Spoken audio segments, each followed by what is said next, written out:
अस्सलामुअलैकुम एवरीवन। मैं उम्मीद करती हूँ इंशाल्लाह आप सब खैरियत से होंगे। अल्लाह ताला आप सबको अपने हिफ्ज़ ईमान में रखे। आज का टॉपिक काफ़ी इंटरेस्टिंग है। बहुत सारे लोग कहते हैं कि हम दिन रात मेहनत करते हैं, हर तरह की कोशिश करते हैं, लेकिन हमारी मेहनत के मुताबिक हमें फल नहीं मिलता। ऐसा क्या करें कि जिससे हमारे रिस्क में इजाफा हो, बरकत हो। रिस्क में हम ऐसा महसूस करते हैं कि हमारी कोशिशों के बावजूद हमारे रिस्क में कमी है या फिर वो बढ़ नहीं रहा जिस तरह हम लोग चाहते हैं। आज मैं आप लोगों से कुछ ऐसे टिप्स शेयर करने वाली हूँ जिससे इंशाल्लाह आपको बहुत सारी आसानी होगी। ये टिप्स तकरीबन हर इंसान चाहता है कि हमें मिले, हम मालदार हो, रिस्क में इजाफा हो, बरकत हो, किसी तरह से बस हम लोग कामयाब हो जाए, राइट। क्योंकि हमारा दीन कहता है कि आप अपनी ज़िंदगी में कुछ करें, आप वो मुकाम हासिल करें जो आप डिज़र्व करते हैं। आप अच्छा कमाएं, आप अच्छा खाएं, आप अच्छे कपड़े पहने, अच्छी सवारी में भी घूमें, हर चीज़ आप करें मगर दीन के दायरे में रहकर, शरीयत के अकॉर्डिंग। तो हमारा दीन इस चीज़ को पसंद करता है कि हमारा अल्लाह इतना मेहरबान है। देखिए, दुआओं में इतनी ज़्यादा ताकत है, इतनी ज़्यादा ताकत है। दुआ हमारी ज़िंदगी तक बदल सकती है, हमारी तकदीर को बदल सकती है, बट दुआ के साथ हमें कोशिश भी करनी चाहिए। सो यस, नंबर 1 टिप है अल्लाह ताला पर तवक्कुल, यकीन, भरोसा। देखिए, जब आपका अल्लाह ताला पर यकीन मजबूत होगा तो ये यकीन दरअसल आपके दिल में ऐसी कैफियत पैदा करता है कि आप दुनियावी मुश्किलात और मसाइल के सामने ऐसे डट कर खड़े रहते हैं कि आप झुकते नहीं, आप मायूस नहीं होते, आप शैतान के जाल में नहीं आते। अल्लाह ताला की कुदरत बहुत वसी है। वो ज़ात जो कायनात की तख्लीक का मालिक है, जिसने हर चीज़ को पैदा किया और वो हर चीज़ पर कादिर है, वो आपकी ज़िंदगी के हालात को लम्हों में बदलने की ताकत रखता है। अल्लाह ताला के लिए कुछ भी मुश्किल नहीं। जब आप मुकम्मल तौर पर अल्लाह ताला पर भरोसा करते हैं तो वो आपकी ज़िंदगी में ऐसे ऐसे मुआज़ात करता है कि आप सोच भी नहीं सकते, आप वो तवक्को भी नहीं कर सकते। कभी कभार इंसान ऐसे हालात में फंस जाता है कि जहाँ आकर हमारी सोच रुकती है कि इन हालात से निकलना बहुत ज़्यादा मुश्किल है। जब हम अल्लाह ताला पर यकीन रखते हैं, उससे मदद मांगते हैं, तो वो हालात को पलक झपकते ही बदल सकता है। अल्लाह ताला हमारे दिलों की गहराइयों से निकली हुई दुआ को सुनता है। जब हम इस पर यकीन के साथ दुआ करते हैं तो अल्लाह ताला इन दुआओं को कबूल भी करता है। अल्लाह ताला हमारी दुआओं को सुनता है, हमारे हालात को बदल देता है। कुरान में भी जिक्र आया है कि जब अल्लाह ताला किसी बात का फैसला कर लेता है तो वो सिर्फ हो जा यानी कुन कहता है तो वो काम हो जाता है। अल्लाह ताला अपने बंदे को कभी भी मायूस नहीं करता। देखिए, आप लोगों के सामने बहुत सारे एग्जाम्पल आती हैं, बट मैं आप लोगों के साथ एक शॉर्ट सी एग्जाम्पल शेयर करना चाहूँगी। हज़रत यूनुस अलैहिस्सलाम की मिसाल ले लीजिए। ये वाक़या तकरीबन सभी ने सुना ही है। जब हज़रत यूनुस अलैहिस्सलाम मछली के पेट में फंस गए तो उनके लिए वहाँ से निकलना बहुत नामुमकिन था। हज़रत यूनुस अलैहिस्सलाम की हालत बहुत ज़्यादा नाजुक हो गई थी। वहाँ रोशनी या खाने पीने का कोई सामान भी नहीं था। देखिए, मछली के पेट में क्या ही हो सकता था। वो मुकम्मल तौर पर अंधेरे में और तन्हाई में थे। मतलब वो ऐसी सिचुएशन से गुजर रहे थे कि अब उनके बचने का कोई रास्ता नहीं था। फिर भी उन्हें अल्लाह ताला पर यकीन हुआ। हज़रत यूनुस अलैहिस्सलाम ने इस वक्त अल्लाह ताला की तरफ रुजू किया और ये दुआ पढ़ी, ला इलाहा इल्ला अंता सुब्हान इन्नी कुन्तु मिनज़ ज़ालिमीन। तेरे सिवा कोई माबूद नहीं, तू पाक है, बेशक मैं ही जालिमों में से हूँ। उन्होंने अल्लाह ताला की रहमत पर भरोसा किया और अपनी गलती का इतराफ़ भी किया।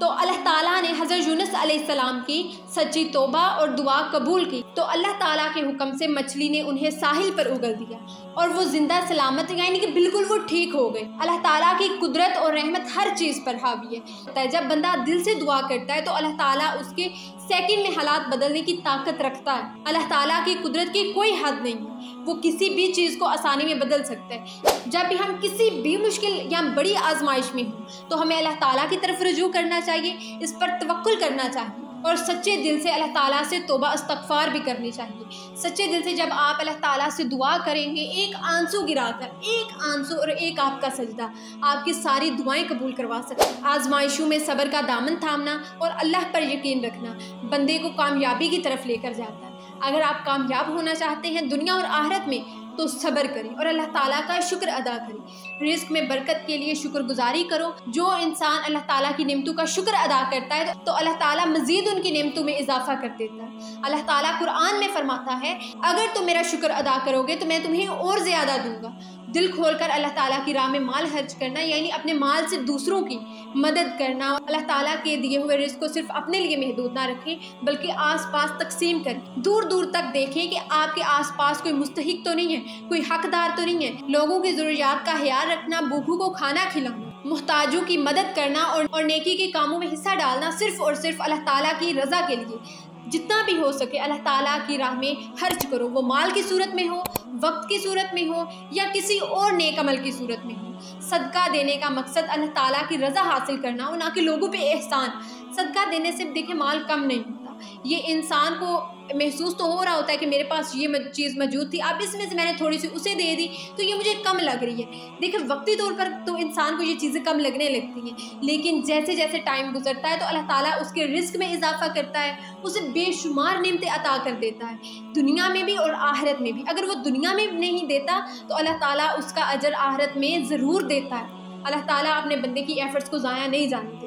अल्लाह ताला उसमें बरकत डालता है, ना कि वो माल सिर्फ वापस आता है बल्कि कई गुना बढ़कर मिलता है। देखिए जब कोई शख्स अपने माल को अल्लाह ताला की राह में खर्च करता है ना, तो उसका दिल दुनियावी माल और दौलत की मोहब्बत से पाक हो जाता है। ना तो उसके दिल में दुनियावी मोहब्बत आती है और ना ही वो इस दौलत के पीछे भागता है। वो सिर्फ और सिर्फ कोशिश करता है कि मैं अल्लाह ताला की राह में माल खर्च करूँ। उसका दिल पाक हो जाता है, वो अल्लाह ताला के करीब हो जाता है। देखिए अगर आप अल्लाह ताला के करीब होना चाहते हैं, अपनी ज़िंदगी को बदलना चाहते हैं, तो अपनी ज़िंदगी में इस्तग़फ़ार को आम करें, आपकी आदत बन जाए। ये नहीं कि सिर्फ इस्तग़फ़ार पढ़ते जाएं कि आपका ध्यान कहीं और है और आपकी ज़ुबान पर इस्तग़फ़ार चल रहा है। ऐसे नहीं, बिल्कुल अंधेरे में आराम से बैठकर तन्हाई में इस्तग़फ़ार पढ़ें। देखिए ऐसे पढ़ने से, इस्तग़फ़ार पढ़ने से हमारी ज़िंदगी में चेंजिंग नहीं आएंगी।